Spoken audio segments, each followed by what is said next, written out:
situation, I find I have been given the opportunity of serving each and every branch of policing. And wherever I have worked, it has been a great experience for me, and it is rewarding also. 2.5 years or so that you got here as DGP Jharkhand, I see that there has been decline in incidents of crime with regard to murder, Ducati, rape and Naxalite violence. How this happened under your leadership? No, I stayed as DGP for near 2 years, complete 2 years. It is a full term for any officer. And I believe this is the first time in the state of Jharkhand that continuously I worked for 2 years. And I am going to retire tomorrow as DGP of the state.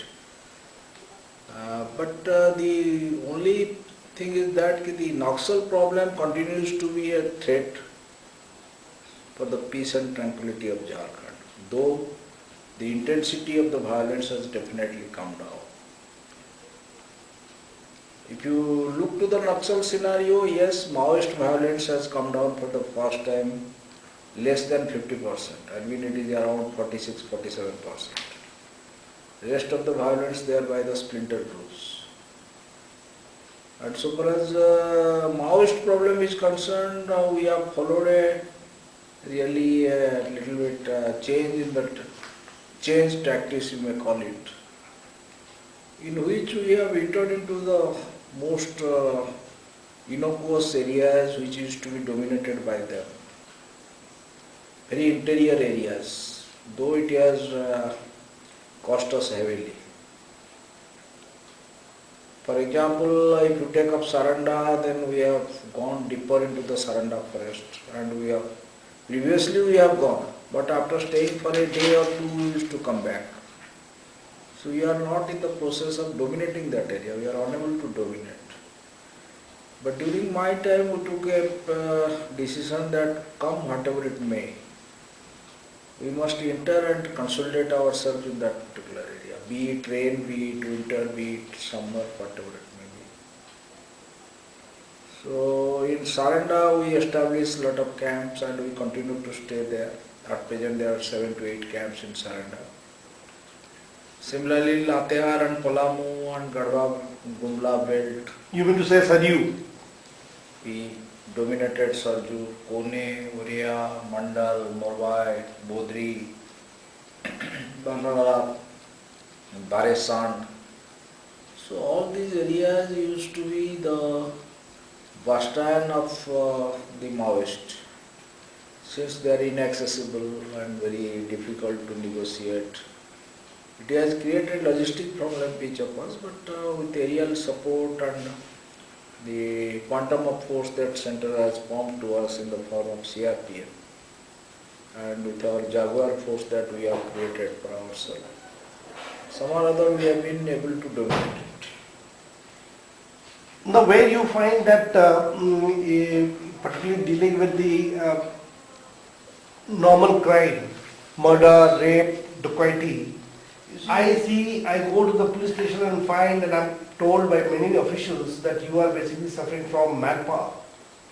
And any effort was made by you to fill up the vacancies which were there in the police department? You see, so far as crime is concerned, definitely we have not that required date which it should have been. In comparison to the Naxal scenario, if you compare the crime scenario, somehow or other I feel we should have exerted more to contain the crime scenario. But our drawback is that we are devoid of our middle level officers, particularly sub-inspectors and the DSPs. We have not recruited anybody in the rank of sub-inspector since 1994. So when I took over, maybe we will complete the recruitment at least for the sub-inspectors. And with that thing in mind, we continued and ultimately succeeded in recruiting at least 270 8 or 280 roughly. लेकिन अभी भी तो 900 करीब vacancies आप लोग Yes, yes. In spite of that, there is a 800 to 900 direct recruit vacancies, and as a result, at present we are in the state of Jharkhand, out of a sanction strength of around 4,000 some odds. The direct recruit sub-inspectors will be of the strength of 661. That's all. That's all.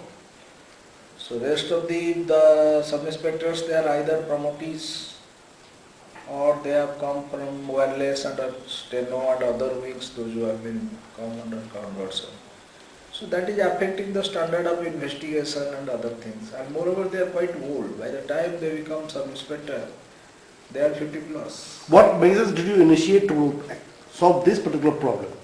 Now when you're going, do you think that proposals made by you, as I learned, that you had basically recommended for recruitment of more than 800 SIs and Yes, I have submitted a proposal to have a recruitment of 900 sub-inspectors or so, but I don't think that 900 sub-inspector can be recruited at one go, because our training institution's capacity to train them is not that. Maximum we can train at a time 300 to 350.